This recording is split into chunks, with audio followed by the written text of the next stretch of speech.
pagod kami guys kasi wala pa kaming tulog at midnight na ngayon. Kakarating lang namin dito ngayon sa hotel kasi kakalapag lang namin dito ngayon sa Taipei, Taiwan guys.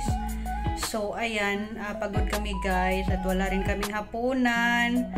So midnight na, halos lahat na dito guys sarado na. So hindi na kami makalabas. So bukas na kami makakain ito. So ayan, magpapahinga na lang kami ngayon guys. At walang guys, walang window yung hotel namin at maliit. Meron? Meron pala pero merong oo nga, kasi di ko alam na window pala to guys, kasi yung cortina niya parang wall lang siya at kala ko hindi siya cortina, yun pala cortina pala kasi ito yung niya guys, ayan, ito yun guys, the remote pala siya. So dito mo siya mabubuksan, remote. Lahat dito sa kwarto guys is the remote, yung yung ilaw, yung kasama na yung TV, yung pa pang remote darling.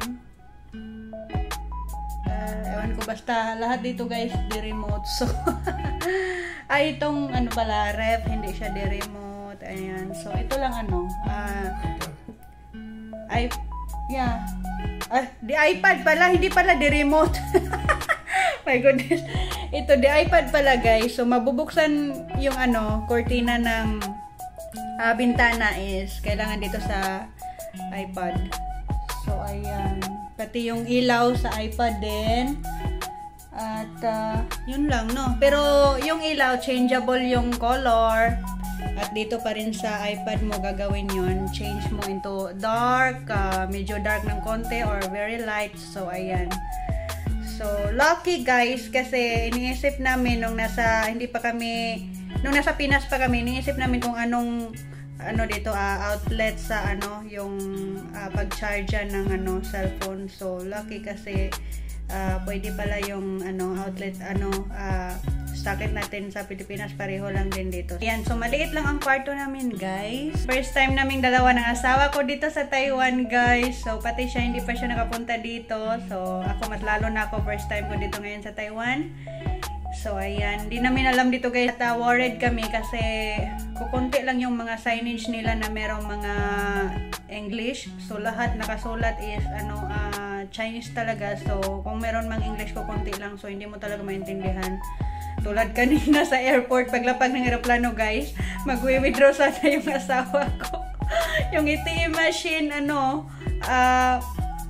Chinese lang siya at saka Thai language at saka Singapore. So hindi namin maintindihan, walang English. So ayan, hindi na niya nilagay yung card niya kasi baka hindi na namin makuha ulit. So hindi na kami nakapag-withdraw. At bukas, sisimulan na namin ang aming tour dito sa Taiwan guys. Ganyan kami guys. Kapag nagpupunta kami or nagtutour kami sa isang lugar is, ayan, susulitin talaga namin yan. Magtutour around kami sa lugar na yon, magtitingin sa mga tourist spot nila. Pupunta kami sa pinaka-famous na tourist attraction nila dito sa Taiwan guys. Ang Tower 101. Tower 101 daw. Pinaka-mataas daw yun dito sa Taiwan.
are we going?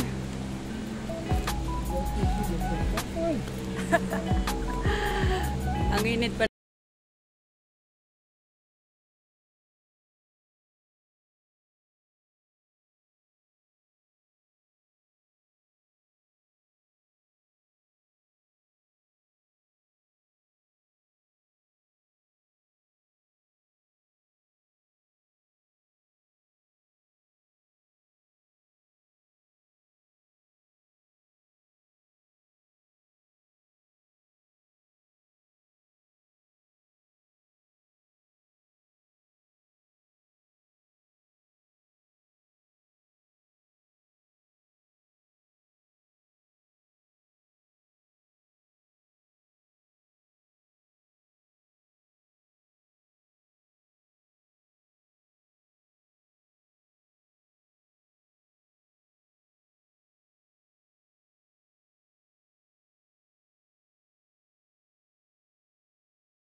all are full. Do 1 hour with a grilled food.